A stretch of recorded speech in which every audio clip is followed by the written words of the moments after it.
everybody. It is so wonderful to meet all the viewers once again amidst the very, very energetic season 7 of YCO 2021. Hope all of you are keeping well and, of course, in the best of your health, wherever you are, and all the viewers are enjoying watching the season and rooting for the young chefs from across the world. Today, I'm in the very, very august company of a very dynamic hospitality leader, Mr. Frederick Blomqvist, who is the general manager at the Four Seasons Bengaluru and is associated with the brand for the last 15 years. Frederick strongly believes in the Four Seasons golden rule, which is treat others the way you want to be treated.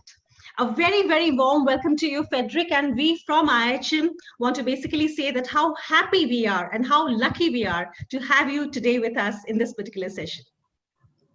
Well, first of all, good morning, good afternoon, everyone, and thank you very much for having me on board. It's my honor to take part of this little interview and see how we can contribute towards the success of everyone studying and moving forward in this obviously wonderful hospitality in the hoteliers world. So anytime, it's my pleasure. Wonderful, Frederick. To begin with, I would definitely, and I'm sure all the viewers are itching to know about your hospitality journey. And, as we know already that you have been a lead in the hospitality world for a very long time. And we are so happy and encouraged with your presence in India itself, as a global hospitality personality. So how was the journey like, and how did you basically invent in yourself, the very first time that this is what you wanted to do and accomplish in your life? Very good questions. A lot of questions. Well, first of all, being a global citizen, as I usually explain, we used to say living with the suitcases. It's a lot of moving. You need to be a global citizen. It is more and deeper than actually being a hotelier. You need to understand cultures. You need to wanting to travel and learn from others and be extremely open-minded and be extremely able to adapt with different environments, because we move a lot. We move across continents. We move from North America to Asia to Middle East, so on and so forth. So every time you go to a new destination, every time you go to a new location, I think the most important is that you obviously embrace the local culture, the country, the respect, the people, the food, the language, everything else, and learn as much as you can. It is not only the hospitality or the hotel journey. It is much bigger and greater than that, and it's a lifelong experience of being able to learn from others. And in my view, I learned at an early stage. I couldn't do a job 9 to 5 sitting at the desk and doing the same thing over and over again. I'll get very bored with that. I need to be challenged. I need to have action. So working with people and travel at an early stage, I figured that out. And obviously, as we moved ahead at my younger age, when I was studying, very, very quickly, I figured out that I would love to stay in the hospitality.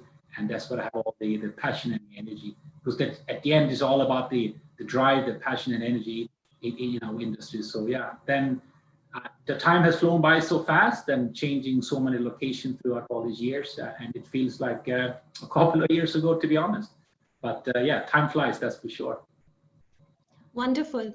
So, moving on to that question again, being a global citizen again and having worked, both abroad as well as in India, Frederick, what is the difference, little bit of difference? I'm certain you have been able to, see for yourself, while you have been hoteliering here in India itself. So certain things that you would like to basically talk to everybody about the Indian hospitality and definitely about the culture of hotels here? Yeah, first of all, you need to be extremely flexible in understanding the location where you're operating. Obviously, I'm not, depending on which level you're operating and at which capacity, which location, and who you're competing as and who you're reporting to, there's a lot of depth that is needed, but the key ingredients is understanding first, understand the market, understand the hotel or resort, where it's located, understand the people that you have to work with or that you work with, and understand what is the ultimate long-term and short-term goal and how you can contribute. The way you are successful in one country, you cannot go on about that and behave the same way in the next location. You have to adapt, you have to fine-tune, you will have to change, and you need to be very, very clear about your development plan and how you can contribute and improve as a leader. But for me, working in India has been obviously a great pleasure. I mean, I've been 3 years already over here, and it doesn't feel like 3 years. Time has flown by. I've loved the journey. I had great fun. Pre-opening of Four Seasons Bangalore Hotel and Residences. post-opening, we closed the hotel, we shut it down again because of COVID-19. Yes. And we had to restart the whole journey again just as we got our feet wet. So yeah, it's been a good substantial learning curve for all of us. But here we are, and now it's just to push forward, and we are ready for hopefully soon when business will come back again. But we're in a great shape. And I have to say, what a beautiful hotel it is, and whenever we walk into the lobby, apart from everything which is so beautiful and, nicely done, it is, of course, your warm hospitality and your brightness, which basically outshines everything else. So thank you so much always, for being there for us, for everyone who in fact walks into Four Seasons Bangalore. It's a dream come true for so many aspiring, hoteliers of tomorrow. Yeah, you're very kind. It's I got to read one quick quote over there.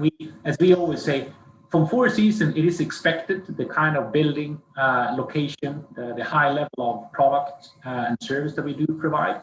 But I always tell my team as well that building a hotel with marble and all the other gadgets, it is not about how big your flat screen TVs are. It is not about how much marble you have in the hotel. At the end, hospitality comes down to the simplicity and the basics and wanting and loving to look after guests every day, every week, every month, through the whole year, and transmit that from top all the way to all levels. Make sure, because that is what really makes the difference. It is not the building, but we are extraordinarily blessed with having both at this stage.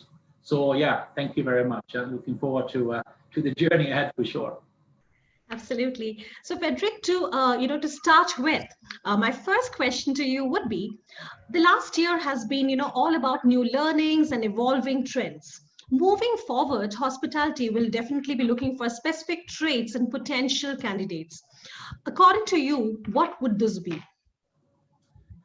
Yeah, first of all, yes, we've learned a lot through this, but yet again, we must remember that usually every 8th, every 10th, 12th year, there is a recession in the world, there's a financial crisis, or there's something else happening. So we need to adapt, and we need to be prepared for that. We need to be extremely resilient, and we need to be using our diversity. We need to include others. We need to make sure that the behavior is right. And don't be afraid of involving others. Don't be afraid of involving people in the journey. There's nothing wrong by telling that we are in a crisis and we are in a tough situation, but we'll get through it together. I think the worst is when you leave people on the sideline or a sidetrack and they are not part of the process, or they feel they are not included in the journey. But as the hotelier moving forward, we all need to learn, we all need to adapt, and it's taught us a lot of things for sure. I did not expect this crisis or this epidemic outbreak of COVID-19 to take such a long time. We worked on strategy where we reworked the way we are looking at things, and then we have to redo it a couple of times. And I'm sure everyone else has gone through the same. But at the end, we sharpen our pens. It's laser sharp for the moment, our approach. And certainly we have made changes on the way. We cannot operate the same way as we operate when you're running high occupancy levels in a mature market and when the whole world is open. The world came to a halt, all airports were closed, nobody's traveling, people are staying home, a lot of businesses went bankrupt, unfortunately, but at the end, it's all about staying healthy and looking at our friends and colleagues, guests and staff, and making sure that we get through this together, and the future is absolutely brighter. As soon as we get over this Q1 and the hurdle, I am sure from March, April onwards, although gradually business will slowly but surely improve, where we will be able to see on a monthly basis things will get better. But from the candidate's perspective, they have to be flexible, they have to be be able to adapt to the new environments, and I think they have a great opportunity, because the classic hierarchy of a housekeeper or a bartender must only stay in the bar, cannot work in the restaurant, cannot be a hostess, cannot be a greeter. I think we've moved away from that. So from all the younger talents today, they have a great opportunity to learn different departments, different divisions. They can have a much broader and better depth. They don't need to start in one area and continue only being over there. So yeah, hats off to them. Absolutely, Fredrik. Absolutely agreed with you. Fredrik, as a hotelier, how much important is to be a generalist than being an expert? Could you basically, cite an example from the recent past, which I'm sure, a lot of people will be able to learn from? Yeah, I would say that in the beginning of your career, you need to be a specialist. You should not be a generalist. I do believe that, let's take, for example, a food and beverage division, where you should understand the culinary world. You should understand how to cook. You should understand bar is running, you should understand how a restaurant is running. Because if you don't know the basics, the fundamental, how can you then be a leader afterwards? So I always encourage my young talents that take your time, be patient, don't rush it, don't stress it. Whatever foundation you build at the early stage, you will gain the momentum later on in the career.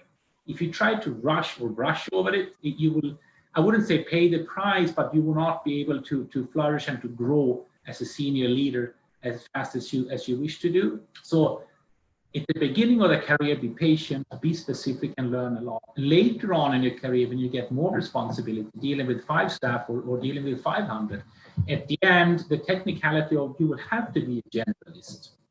If I will be specifying, if I will micromanage my team every day, then I don't need the managers. I don't need the division. Right. Then I should do it all by myself, running around in circles and driving everyone crazy, to say so. So you have to empower people. You need to give them space and time to grow in their own role. And obviously, the title is a general manager, and it's not a specific manager. So you need to allow people. Again, they need coaching, nurturing, guidance. And that needs to happen all along on the journey. But obviously, you need to have a big view of the whole umbrella and not to get in too much of all the nitty-gritty stuff. Because as a leader on this level, you need to work with ownership. You need to do the marketing, PR. You need to be able to see 6, 8, 10, 12 months in the future, not only short term, 1 or 2 weeks, because then the purpose, it defeats the whole purpose, to be honest. True. Very, very much agreeable to you. Fredrik, moving forward, if the demand for all-rounders increases, how would you think that the career graphs would be looking like? Do you think that there would be any point of time, any stagnation, in their careers if, everybody basically does in the same particular manner and goes forward with this? I would like to know your views on this. Yeah, everyone loves to travel. Hotels will always be around. You can't build a robot or a machine to run hotels. Unfortunately, with the lockdown, with the shutdown, people have been extremely isolated. I do believe that moving forward, second half this year, people will start to travel again.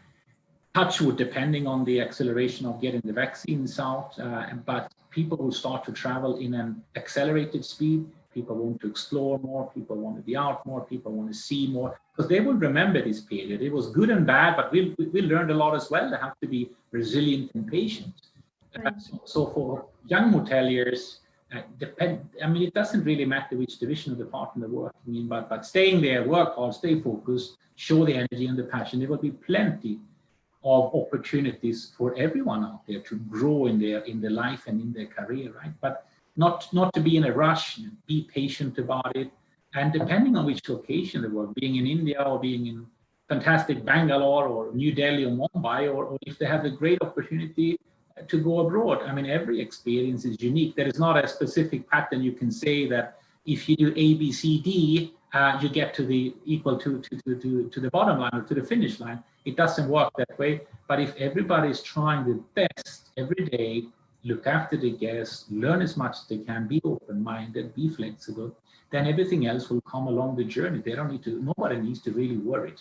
I would encourage that versus too much what about me, or what is next, or how can I get to manager? Because if that comes ahead, I usually tell my people that could actually be a hurdle versus helping you. The best is just focus on what you have at hand and do it at your best capability, and everything else, all puzzle pieces eventually will fall in the right place.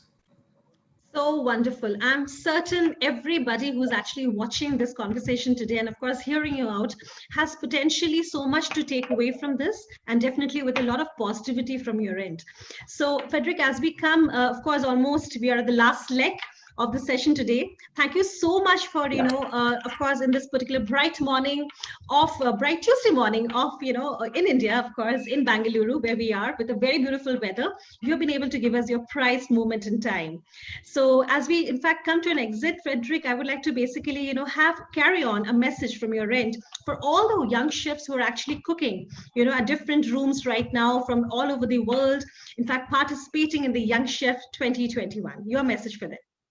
Yeah, well, first of all, congratulations to you and the entire IIHM. Fantastic talking to you. I really appreciate it. And obviously to all the young chefs and for the Olympiad, all the best. Obviously, different times, different ways, but at the end, the way we communicate, the way we can be together. We can't give high five and hugs anymore. We have to wait for that. But at the end, cooking is all about your culinary skills. I usually say, of course, you need ingredients. By myself, I do cook a lot. I love cooking. When I have time, that's not an excuse, actually. I do cook every weekend back home. It is one of my hobbies. I really enjoy being in the kitchen, getting the right ingredients, the right material, and cooking away, being for friends or being for the family, and trying a lot of new things. Cooking is an art where you will be tested, where it's not only about reading the recipes, but you need to be patient and understanding how you blend different ingredients. And the best way of learning is to make mistakes as you proceed moving forward.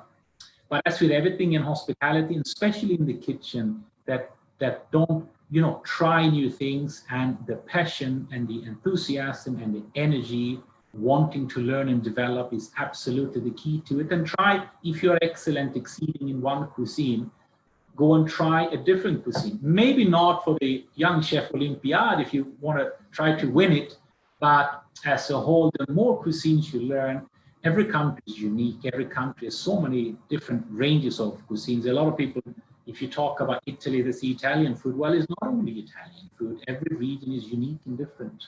Same thing in India, right? I mean, it's a huge difference. If you look at South Indian cuisine, just to mention one, if you look at North Indian cuisine, and then obviously East and West as well. So I would encourage that keep on learning, keep on developing. Don't burn and hurt yourself in the kitchen. Obviously, you work with a lot of hot and cold and sharpness over there, but it's a fantastic profession. I spend a lot of time when I run the hotels as well inside the kitchen. Less these days, obviously, given the social, physical distancing, and we need to respect one another. But I truly enjoy standing in the kitchen and watching the team as they go on and preparing for big, important meals, right? It's the culinary expertise and the culinary passion is very, very encouraging to watch them all work together. Thank you so much, Frederick. It was a delight to have you over today and, have a wonderful conversation with you. It's always like that.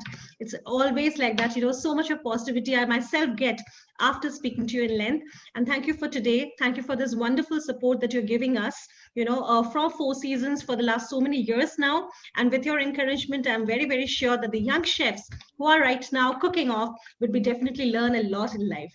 Thank you very much for this wonderful, wonderful time. Thank you. Thank you, Swell. Thank you so much. Good luck to everybody. Talk soon. Thank you.